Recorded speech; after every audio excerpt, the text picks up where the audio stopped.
Have you ever stopped to think that the way we define religion might just be a kind of historical accident? Hmm. That how we separate it from, say, politics or science changes completely depending on who's asking the question and why. That is exactly the puzzle. And that's the core of what we're Yeah. getting into in this deep dive. But before we jump in, a quick but important announcement for you. Welcome to a new episode of Leipzig Studies in Religion. In this series, we present publications by researchers from the Institute for the Study of Religion at Leipzig University. Today, we're focusing on a piece by Christoph Kleine. It's a chapter from the 2024 volume, Historicizing Secular Religious Demarcations, and the title is Demacrating Religion, on the varying ways of conceptualizing social differentiation in Japanese history. And our mission today is, well, it's a big one. We're taking a longue durée perspective, looking at over 1,000 years of Japanese history. A huge sweep of time. A huge sweep. And the goal is to see how Japanese people themselves, in their own context, drew lines around the things that we, only in retrospect call religion. We're trying to get at that local emic view. Right, rather than just slapping our own modern Western categories onto their history. Because if you do that, you just miss the point entirely. It's a total anachronism. The sources show us that what we now call religion in Japan has been defined in so many different ways. This is what, for instance? Sometimes as nomosphere, spheres of law, sometimes as fields of knowledge, cognitive systems, or even just as an object of law. So we're going to trace that path from these traditional distinctions all the way to the modern global system, which really culminates in the work of Suzuki Daisetsu Taitara around 1896. Okay, let's start the clock then. Let's go all the way back to around 800 CE. When we see the first systematic comparisons, what were they actually comparing, if not religion? So we have to start with the great monk Kutbu Daishikukai. He's the founder of Shingon Buddhism, and he writes this major work, the Sangha Shiki. Which means something like indications of the three teachings. Exactly. And he's comparing the three big intellectual systems that had come into Japan from the continent: Confucianism, Taoism, and Buddhism. So he's not looking for a religion box to put things in. He's comparing what? Blueprints for how to live. Precisely. The terms he uses are all about function. He talks about Du, the path of cultivation, Ki, the doctrinal system, and Hu, the normative system, or the law. So a roadmap, an ideology, and a rule book. That's a great way to put it. All three were seen as providing cognitive and normative orientation for people. They gave you a way to understand the world and a way to act in it. And here's the really crucial part, I think. Confucianism is included in that list. And that tells you everything you need to know about this pre-modern way of classifying things. Because Confucianism's all about this life, right? Social recognition, ethical behavior. It's not about nirvana. Not at all. And yet Kupi includes it. Why? Because transcendence was completely irrelevant to his categorization. The only thing that mattered was their function as social and personal guides. So if you were in 9th century Japan, you weren't asking, does this system involve a god? You were asking, does this give me a structure for how to think and how to behave? Yes. And we see this 1,000 years later, too. In the 18th century, a scholar named Tamanaga Nakamoto compares Buddhism, Confucianism, and Shinto, and he's still only concerned with their practical function. It's a totally utilitarian approach. Okay, that brings us to the next big category then. Power. If the main concern isn't transcendence, what about the relationship between worldly authority and, let's say, spiritual authority? That leads us straight into the dominant paradigm from the 11th century onward, which is this idea of nomospheres. Nomospheres, so the spheres of law. Right. The idea was an interdependence between the ruler's nomosphere, which is Jukbo, and the Buddha's nomosphere, Gupo, a kind of dual system of power. Spupuchi. It sounds complex. How did people actually see this playing out in their lives? They saw it as total mutual reliance, not as two powers fighting for control, but as partners. There's a text from 1053 that has this perfect analogy. Oh, what does it say? It says they were like the two wheels of a cart or the two wings of a bird. If one is lacking, the bird cannot fly, the cart cannot run. That's a fantastic image. It's not about separation, it's about needing both to function. Uh-huh.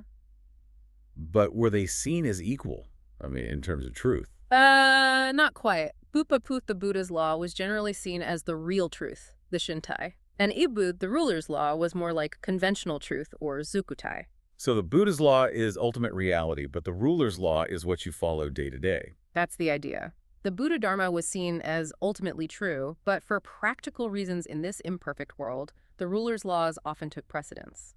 This structure seems to foreshadow the modern split between public duty and private belief. It absolutely does. You look at someone like Regno in the 15th century, a really important figure.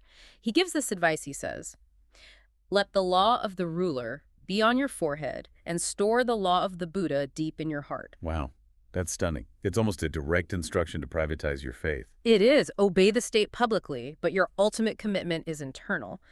But the distinction here isn't secular versus religious like we think of it. Both spheres wanted stability and prosperity. So what was the real dividing line? The ultimate goal. The Yuju was about a peaceful, prosperous society here and now. The Buddha was always about that extra-worldly goal, liberation, nirvana.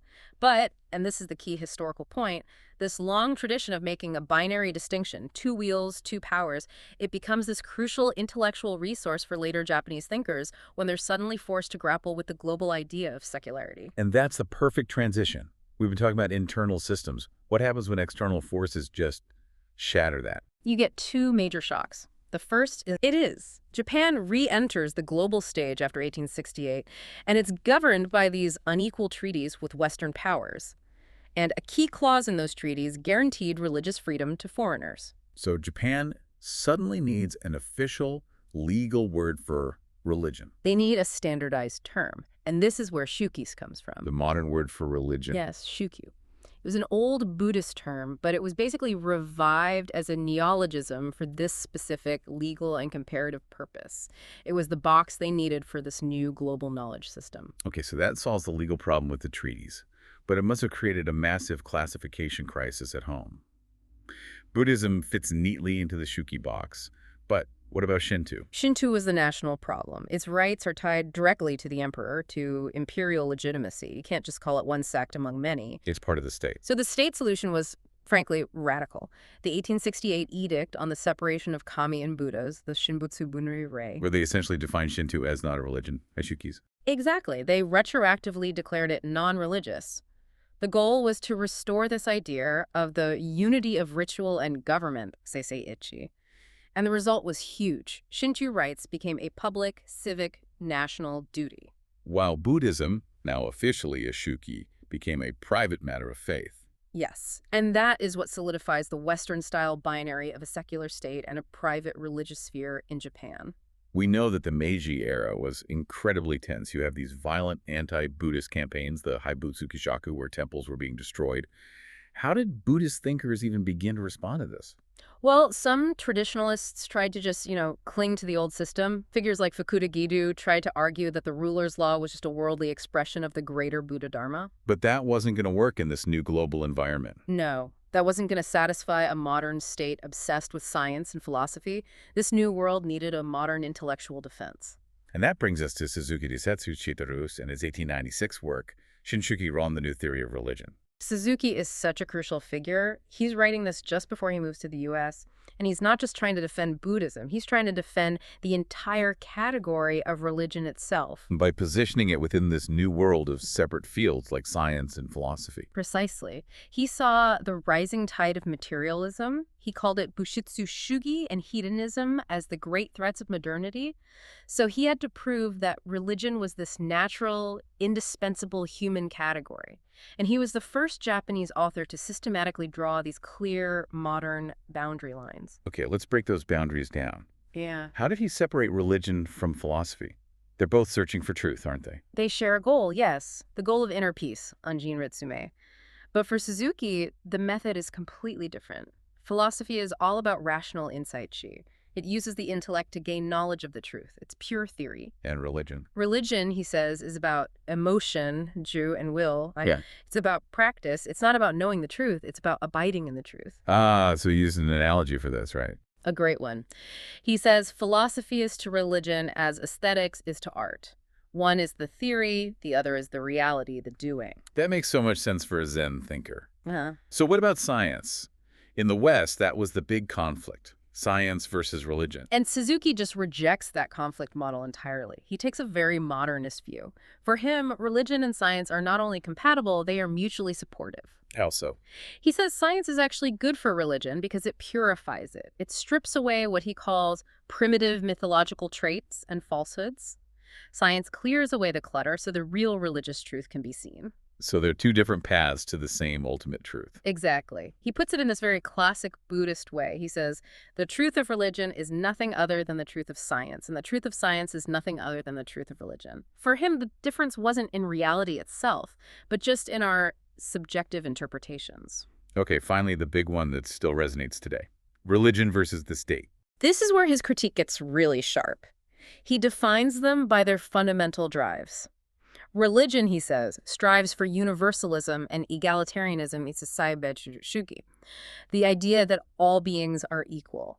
Whereas the state?